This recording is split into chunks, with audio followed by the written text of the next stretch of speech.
네, 안녕하세요. 반갑습니다. 오늘은 오랜만에 저의 요즘 책장을 공개해 보도록 하겠습니다. 제가 혼자 읽은 책도 있고요. 그리고 중3이 된 저희 큰아이와 함께 읽은 책들도 있어서요. 우리 엄마 독서, 그리고 중학생 독서에도 좀 도움이 되셨으면 좋겠습니다. 제가 힘들었던 시기, 1월에 되게 힘들었다는 말씀 드렸잖아요. 그때 굉장히 큰 번아웃이 왔었고, 그때는 책을 읽기가 참 어렵더라고요. 근데 그 시기를 또 잘 버티고 나니까 너무 책이 재밌고 좋은 거예요. 그래서 정말 열심히 읽었어요. 근데 저만 그런 건 아니고요. 저희 큰아이도 공부를 하면서 조금 지친 시간들이 있었어요. 그래서 제가 아이 2주 휴가를 줬었는데 휴가를 갖자라는 제안을 했고, 저희가 그 강제 휴식 기간에 정말 책을 많이 읽었습니다. 그래서 공부는 중단하고 책에 매진했던 시간들 통해서 이렇게 많은 책들을 지난 한 달 정도에 읽었던 것 같고요. 2월에 주로 읽었던 책들입니다. 제 책 먼저 소개를 드릴게요. 당신은 생각보다 강하다라는 책 선물을 받았어요. 그런데 생각보다 너무 좋더라고요. 그렇잖아요. 너무 부모로 사는 게 불안하고 걱정스럽고 부모뿐만이 아니라 성인으로 살아가는 자체가 힘들잖아요.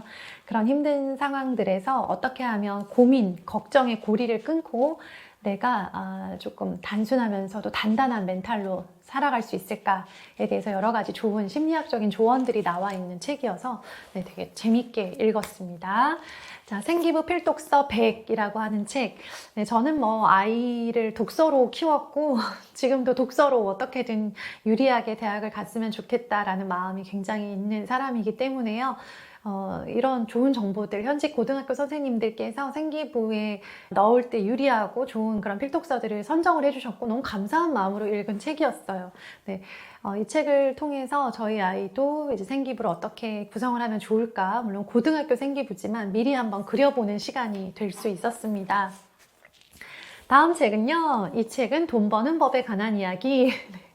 제목이 솔깃해서 읽기 시작을 했는데 돈 버는 법에 관한 이야기가 아니라 책 많이 읽는 법에 관한 이야기라는 생각이 들 만큼 이분이 독서가 어떻게 돈이 되는지에 대해서 되게 자세하게 말씀을 해주세요. 그러니까 좀 심각한 내용은 아닌데 이분이 책을 읽으면서 어떻게 변화되었고 어떻게 또 사업적인 성공을 이루었는지에 대해서 그냥 본인의 이야기를 편안하게 써주신 책입니다. 자, 그리고 저는 이제 예비 고등학생 부모잖아요. 그러니까 중3이에요, 저희 큰아이가. 그러니까 고등학교에 올라가서 이 책을 보면 늦을 것 같아서 저랑 남편이랑 스터디 하듯이 같이 읽고 있는 책이에요. 고등학부모 생활이라고 해서 고등학교 입시를 또 지금 준비하고 어느 학교에 지원을 할지를 결정해야 되는 시기라서요. 내용들을 보고 있는데 많은 도움을 받고 있고 부모가 공부하는 게 정말 필요하다. 그리고 아이에게 많이 유리할 수 있겠다라는 생각도 하고 있습니다. 다음은 믹스라고 하는 책인데요. 재미있게 읽었어요. 그러니까 우리가 흔히 볼 수 있는 세상의 많은 것들, 여러 가지 컨텐츠들이나 여러 가지 상품들, 브랜드들이 적절하게 믹스되었을 때 어떤 시너지 효과가 나는가 뭐 그런 것들 발상의 전환을 하게도 되고 저는 또 여러 가지 앞으로 무엇을 하면 좋을까를 생각을 하는 사람이다 보니까요. 이쪽 분야의 것들도 굉장히 궁금해하는 사람인데요. 세상에서 가장 쉬운 차별화, 믹스. 저는 할 때 발상에 전환하는 걸 가장 좋아하는 것 같아요. 제가 하는 일 중에서. 그래서 책을 쓸 때도 그리고 유튜브 채널을 운영을 하면서도 그리고 강연을 하면서도 어떻게 하면 한 끗이 다른 그러한 컨텐츠들을 만들 수 있을까를 고민하는데 그런 것에서 많은 영감을 얻은 책입니다. 짜잔! 이 책 보신 분들 많으시죠? 네, 김미경의 40 수업. 딱 40을 위한다기보다는 40대 전체들을 향한 그런 이야기이고 김미경 강사님 본인의 이야기들이 많이 들어있으면서도 본인의 이야기로 끝나지 않는 그러니까 우리가 40대를 어떻게 살아가야 되느냐 40대에 관한 어떤 지침 그러한 이야기들이 생각보다 정말 너무 꽉꽉 담겨 있었어요. 그래서 제가 막 김미경 강사님의 막 찐팬 막 이런 사람은 아닌데 책 내용이 너무 좋고 관련한 강의를 들으면서 너무 많은 이런 울림과 영감을 받아서요. 이 책을 읽어보게 되었고 너무 좋았습니다. 힘이 되는 그러한 글들이 많이 있었어요. 자, 이 책은 빠르게 실패하기라는 책이에요. 제가 지금까지 하고 있는 많은 일들의 공통점을 생각을 해봤는데요. 저를 잘 모르시는 분들은 저에 대해서 어떤 오해를 하시냐면, 저 사람은 왜 하는 것마다 잘 돼? 라는 말씀을 하시더라고요. 네, 그런 분들은 저를 잘 모르시는 분. 네. 저를 잘 아시는 분들은, 이분이 다 잘 되는 건 아니구나. 뭐냐면, 빠르게 실패한 것들이 정말 많았어요. 실패할 때 그것들이 티가 나지 않고 잘 되는 것만 이렇게 자꾸 부각돼서 보이는 것처럼 느껴지는데요. 그렇지 않았습니다. 이렇게 빠르게 실패하면서 시행착오를 겪어가는 과정에서 일부분들이 성공을 하면서 하나하나 이렇게 자리가 잡혀가고 안정되어가는 과정에 겪고 있는데요. 그런 저에게 잘하고 있다라고 말해주는 것 같은 그런 책이었습니다. 빠르게 실패하기. 네. 여러 가지 새로운 시도를 하고 계신 분들이라면 한번 보셨으면 좋겠습니다. 자, 다음 책은 인스타 브레인이라고 하는 책입니다. 인스타그램이 그냥 이제 대표적인 거죠. 그러니까 SNS로 우리가 어떻게 연결되어 있고, 특히나 우리 최근에 아이들을 비롯하여 뭐 MZ세대 그리고 우리 어머님들까지도요, 가장 많이 사용하고 있는 앱이 인스타그램이잖아요. 인스타그램을 지속적으로 많이 사용하는 경우에 우리의 생활과 우리의 브레인, 즉 두뇌와 우리가 생각하는 사고 방식들 그리고 일상생활 방식들은 어떻게 변화되는 것인가, 그것이 어떤 영향을 미치고 있는가에 대해서 굉장히 예리하게 분석을 하셨고요. 이러한 책들을 통해서 지금 나의 일상과 지금 이 모습들이 괜찮은 건지, 그리고 앞으로 어떤 방향으로 가야 되는지, 개선할 점은 무엇인지에 대해서 좀 한번 멈추어서 생각해 볼 수 있는 그러한 인사이트들을 담고 있는 책이에요. 그래서 네, 아주 유용하게 많은 밑줄을 치면서 읽었습니다. 다음 책은 걷는 존재라는 책인데요. 제가 워낙에 걷는 걸 좋아해요. 그래서 틈만 나면 걸어요. 그러니까 버스 타고 갈 수 있는데 굳이 걸어가고, 차 가지고 나갈 수 있는데 걸어가기도 하고, 일부러 카페에 가서 차를 한잔 마시고 싶을 때 더 집에서 멀리 떨어진 카페에 가서 차를 마시기도 하고 그렇습니다. 자, 그런데 걷는 존재라고 하는 거, 걸음걸이 하나만으로, 또 걷는 일상만으로 사람의 건강과 일상과 생활과 사고방식 그리고 노후까지도 변할 수 있다라고 하는 어떤 걷는 것에 대한 총집합, 백과사전 같은 그런 느낌이 들었어요. 읽으면서는 더 많이 걸어야 되겠다라는 생각이 들었고요. 더 많이 걸어서 더 건강하게 남은 인생을 살아야 되겠다라는 결심을 하게 되었습니다. 다음 책은 거인의 노트입니다. 네, 노트라고 하니까 딱 느낌 오시죠? 기록하는 삶에 관한 책이고요. 네, 저는 워낙에 기록하는 걸 좋아하는 사람인데, 보니까 제가 하고 있는 기록의 방식에서 좀 보완할 것들이 많이 있다라는 생각을 했어요. 내가 하지 않았던 메모의 방식, 이런 것들은 도입을 해야겠다 라는 생각을 했습니다. 기록에 관심 있으신 분들, 그리고 자기계발에 관심 있으신 분들, 네, 한번 읽어보시면 좋겠습니다. 게으르다는 착각, 이 책도 굉장히 재미있게 읽었어요. 그러니까 저도 이제 이러다가 번아웃이 왔던 것 같은데요. 충분히 이미 많은 일을 하고 있고 성실하게 살고 있었음에도 불구하고 주변과 자꾸 나를 비교하고 그리고 부족하다, 계속 여전히 부족하다라는 생각을 너무 많이 했던 것 같아요.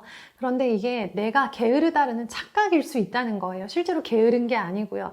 그러니까 나를 둘러싸고 있는 어떤 압박, 부담에서 조금 가벼워질 수 있고, 그러면서도 네, 이게 실제로 실체가 무엇인지에 대해서 좀 분명하게 보게 되는 그러한 책이었습니다.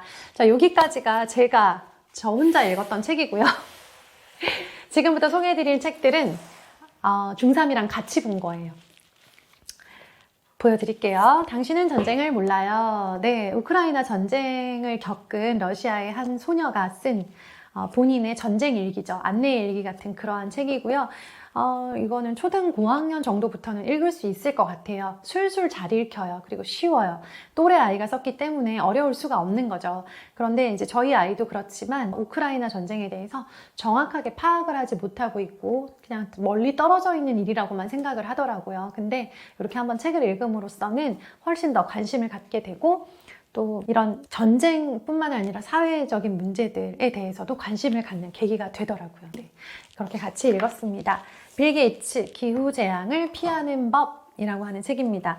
네, 빌 게이츠도 유명하고 기후재앙도 워낙에 지금 핫 이슈잖아요. 네, 그래서 이거는 비문학 영역 중에서도 기후 부문, 네, 환경 부문, 이런 곳들과 연계되어 있는 그런 추천 비문학 도서였어요. 지금부터 소개해드리는 책들을 보시면 아시겠지만 드디어 저희 집 큰아들의 독서 영역이 확장되었습니다. 제가 얼마나 오래 기다렸는지는 아시죠? 작년까지도 소설을 읽고 있던 아이였고 줄곧 소설만 동화에서 소설로 연결했던 그런 아이여서 영역이 확장되는 부분에 대해서 오래 기다렸고 많이 걱정도 했었는데요. 결국 중학교 3학년이 되는 겨울방학에 영역 확장이라고 하는 쾌거를 이루어냈습니다. 계속 아이가 자기 취향에 맞는 책을 읽을 때 기다려 주었고요. 그리고 또 새로운 영역의 책이 보이면 아이가 관심을 보일 수도 있을 만한 영역이라고 생각되면 하나하나 아이 주변에 깔아놓는 노력들 계속했습니다. 자, 환경 부문이고요. 이거는 뭐 너무나도 많이 아이들이 읽고 있는 책이죠. 이기적 유전자. 몇 번 시도했는데 잘 되지 않다가 이번에는 제대로 읽었다고 합니다. 그래서 예전에는 어휘에서 막히고 내용도 이해가 안 되고 또 과학은 관심도 없고 해서요. 이 책을 한 두세 번 시도했었는데 지금까지 계속 안 되다가 이번에는 성공을 했고요. 이제는 뭐 쭉 읽을 수 있었다고 하네요. 워낙에 필독서로 꼽히는 책이기 때문에 언젠가 한 번은 우리 이제 공부하는 친구들은 읽어봐야 되는 책이라고 생각을 하고요. 숙제 같은 거죠. 그죠? 자, 그 다음에 좀 긴 호흡의 책을 읽기 어려워할 때는, 그러니까 모든 책이 다 긴 호흡으로 이렇게까지 두꺼우면 너무 힘들어요. 그래서 중간에 한번 쉬어가는 느낌으로 긴 호흡의 책들 사이에 이 책을 읽어봤어요. 10대라면 반드시 알아야 할 교양 개념어 사전. 그러니까 개념어를 정리를 해놨기 때문에 이 책을 읽은 채로 어휘들을 많이 알고 있는 상태에서 비문학 영역으로 독서를 넓히니까 훨씬 쉽다고 하고요. 이 책은요, 이렇게 윤리적 이기주의라고 하는 개념어가 나오면 한쪽에서 끝나요. 그러니까 한쪽 읽어내는 거예요. 호흡이 필요 없는 책이에요. 이 책은 상대적으로 쉽게 읽었겠죠.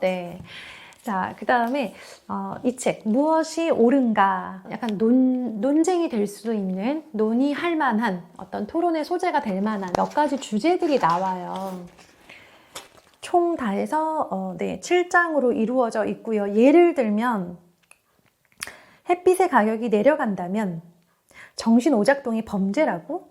실험실에서 자라는 두뇌들, 뭐 이런 식으로 생각하게 만드는, 탁 자극시켜주는 그러한 주제들이 쭉 엮여져 있어요. 무엇이 옳은가라고 정답을 알려주기보다는 이러이러한 측면들이 있다라고 이야기를 해주는데요. 가치 판단의 문제, 그리고 또 논술을 쓸 때도 한번 생각해 볼 만한 그러한 내용들이 많이 들어 있었습니다. 그 다음에 또 비문학만 읽으니까 얘가 또 힘든 거예요. 그래서 우리 이국종 교수님의 골든아워 1, 2 이거를 쭉 한 호흡으로 읽었는데요. 재밌잖아요. 이거는 실화이기도 하고요. 이국종 교수님께서 병원에 근무하면서 실제로 겪었던 그러한 일들을 말씀을 해주신 거라서요.